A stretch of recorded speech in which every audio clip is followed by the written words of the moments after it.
ओम शांति। मुरली तारीख 30/9/2023। मीठे बच्चे, तुम्हारा मगज दिमाग खुशी से भरपूर होना चाहिए क्योंकि तुम अभी बाप के समान मास्टर नॉलेजफुल बने हो। प्रश्न: तुम बच्चे 21 जन्मों के लिए किस आधार पर मालामाल बनते हो? उत्तर: संगम पर तुम डायरेक्ट बाप को अपना सब कुछ देते हो, सब बाप के हवाले कर देते हो, इसलिए इसके रिटर्न में तुम 21 जन्मों के लिए मालामाल बन जाते हो। बाबा कहते, इस समय तुम्हारे पास जो कूड़ा कचरा है वह मुझे दे दो, मरने के पहले अपना सब कुछ ट्रांसफ़र कर दो, तो भविष्य में उसका रिटर्न मिल जाएगा। गीत। ओम नमः शिवाय। ओम शांति। शालिग्रामों प्रति शिव भगवानवाद। रूहानी बच्चों प्रति रूहानी बाप समझा रहे हैं। अभी तुम बच्चे जानते हो, या हमको आत्मा समझ बैठना है, न कि शरीर। और सारी दुनिया में एक भी ऐसा मनुष्य नहीं है जो यह समझते हो कि आत्मा क्या है। आत्मा को ये नहीं जानते तो फिर परमात्मा को कैसे समझेंगे? बाप द्वारा ही आत्मा की समझानी मिलती है। आत्मा और परमात्मा कोई नहीं जानते, इसलिए ही मनुष्य दुखी है। अभी तुम बच्चों को यह मालूम हुआ है कि ड्रामा की अथवा कल्प वृक्ष की आयु 62 वर्ष है। यह तो समझते हो, उन का बीज अगर चैतन्य होता तो बतलाता ना कि मुझ बीज से झाड़ ऐसे पैदा हुआ। अब वह तो है जड़, यह चैतन्य एक ही मनुष्य सृष्टि का वैरायटी झाड़ है। तुम बच्चों को अभी सारे नॉलेज है, तुम्हारे में भी नंबरवार पुरुषार्थ अनुसार शुरू से लेकर अंत तक सारे झाड़ का ज्ञान मिला हुआ है। जैसे बीज में सारे झाड़ का ज्ञान होता है, यह बाप है चैतन्य बीज रूप। गाते भी परम पिता परमात्मा सच्चित आनंद स्वरूप है। निराकार की महिमा गाई जाती है, उनकी महिमा सबसे बिल्कुल ही न्यारी है।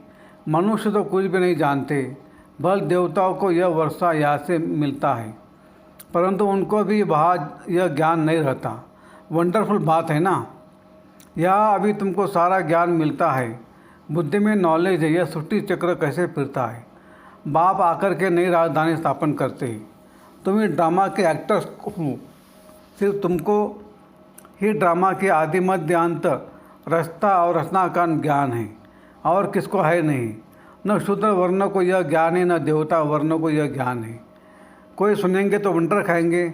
मनुष्य कहते यह त्यौहार आदि जो मनाते वह परंपरा से चले आए हैं, परंतु बाप समझाते सत्युग में तो यह होते ही नहीं। त्योहारों को कोई जानते नहीं। अभी तो कहते हैं ना, यह दशहरा दिवाली आदि त्यौहार आने हैं, वहाँ तो यह कुछ भी याद नहीं रहता, एकदम निष्पुण्य हो राज्य करते रहेंगे। अभी यहाँ तुम्हारी बुद्धि का ताला खुला है, तुम एक्टर्स हो।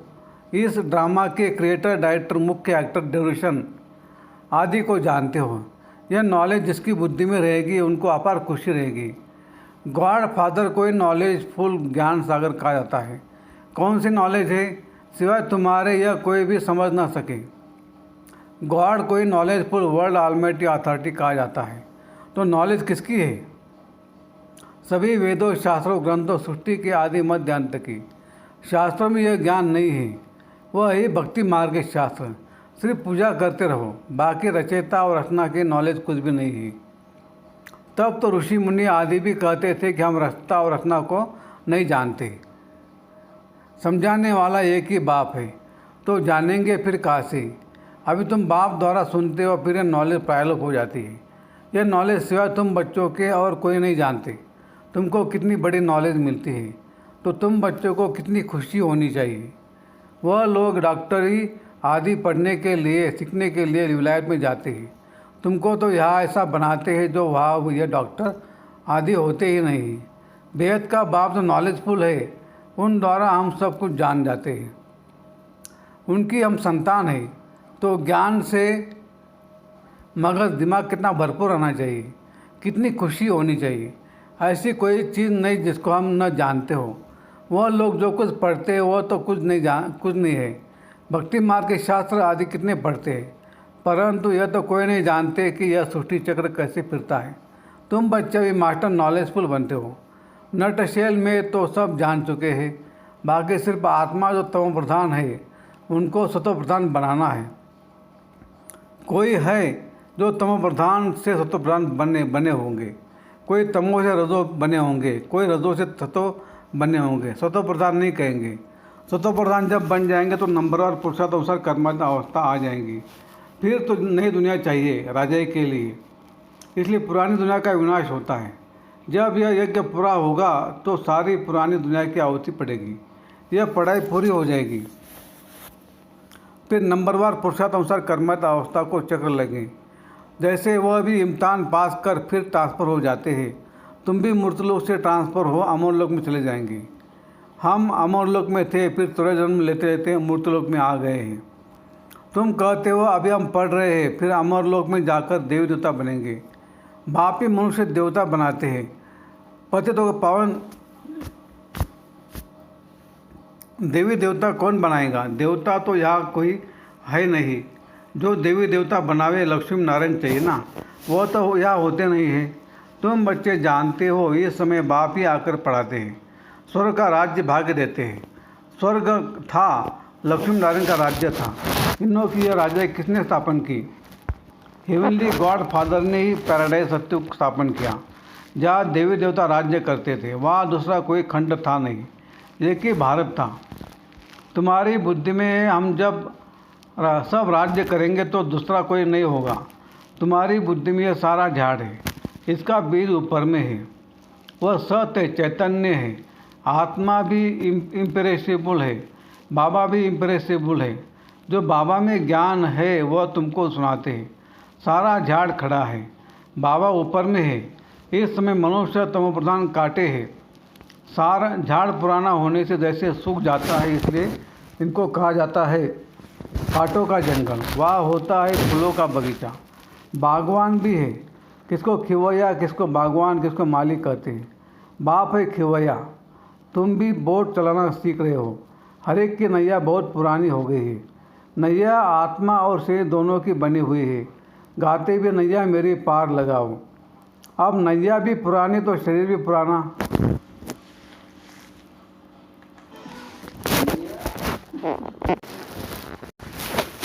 अब पार कैसे हो और कहा जाए? तुम जानते हो पार किसको कहा जाता है? मुक्तिधाम, जीवन मुक्ति धाम क्या चीज़ है? बराबर बाबा भी पार ले जाते हैं। दुखधाम से सुखधाम आता है, विजय सागर से क्षीर सागर में ले जाते हैं। वो सिर्फ गाते नैया मेरी पार लगाओ। बागवान आओ, कांटों को फूल बनाओ। तुम भी पहले नहीं जानते थे, अभी मूल वतन, सूक्ष्म वतन, सतयुग से लेकर कलयुग तक सब राज को जान गए हो। जो जानते वही सुनाते हैं। अंदर ज्ञान टपकता रहे तो सदैव खुशी में रहेंगे। कोई चिंता की बात ही नहीं रहती, फिक्र से फारिग हो जाते हो। तुम जानते हो बाबा हमको ले जाते हैं। अब हम बाबा जैसे बन रहे हैं। बच्चा बाप समान बनता है ना। बाबा नॉलेजफुल है, तुमको भी नॉलेजफुल बनाया।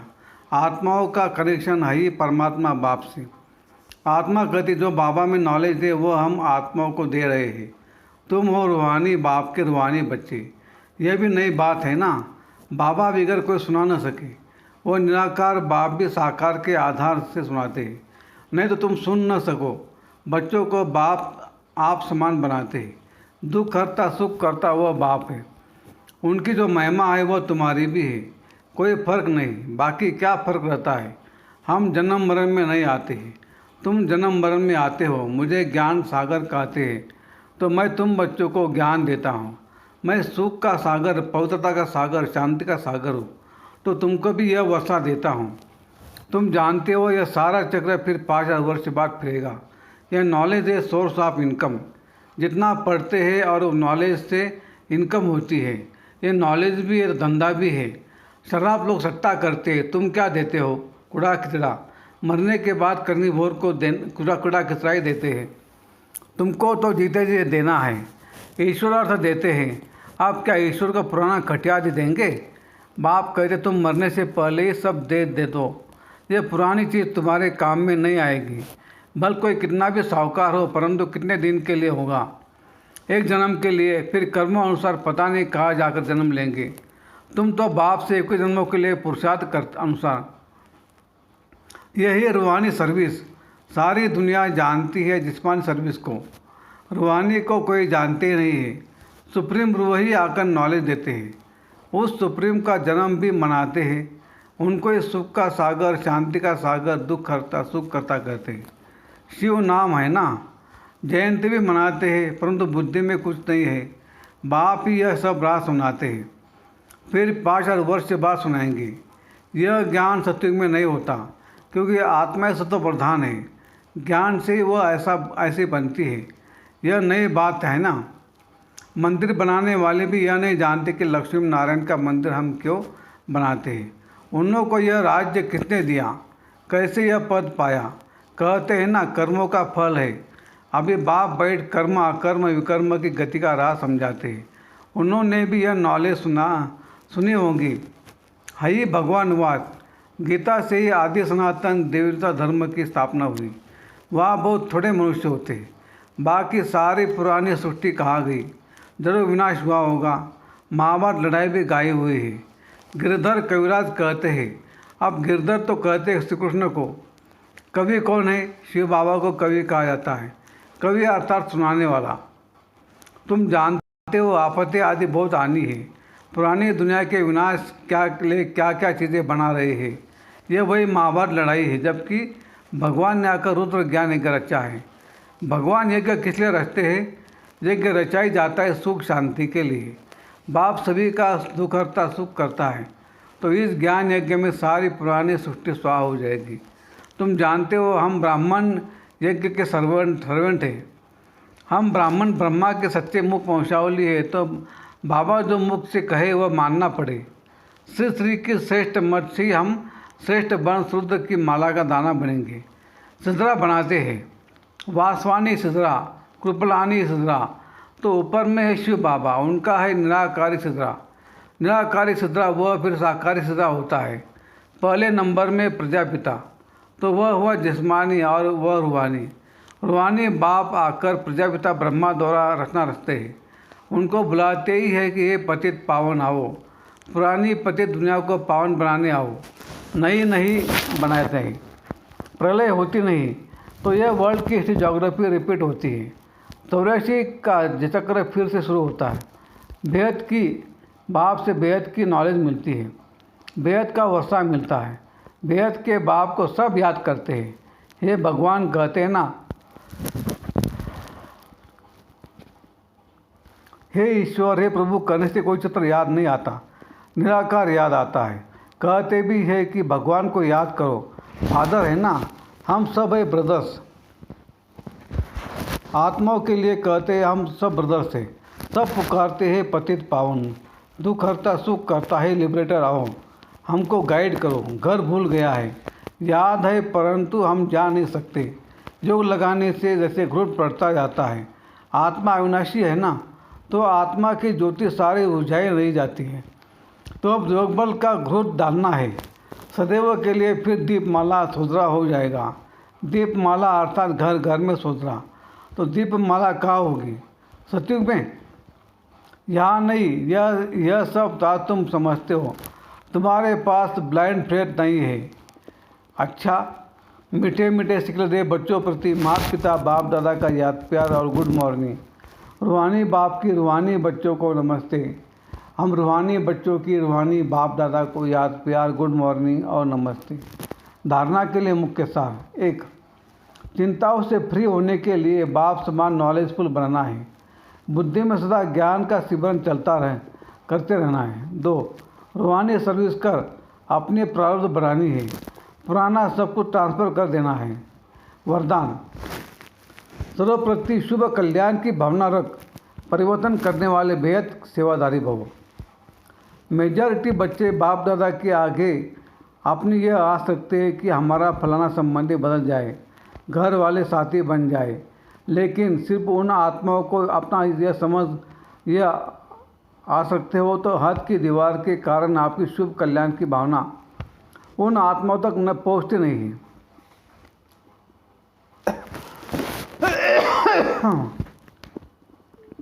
बेहद के सेवादारी स्वरूप प्रति आत्मिक भाव व बेहद की आत्मिक दृष्टि भाई भाई के संबंध की वृत्ति से शुभ भावना रखते हैं तो उसका फल अवश्य प्राप्त होता है। यही मनसा सेवा की यथार्थ विधि है। स्लोगन, ज्ञान रूपी बाणों को बुद्धि रूपी तर्कस में भरकर माया को ललकारने वाले ही महावीर योद्धे हैं। अच्छा, ओम शांति शांति शांति।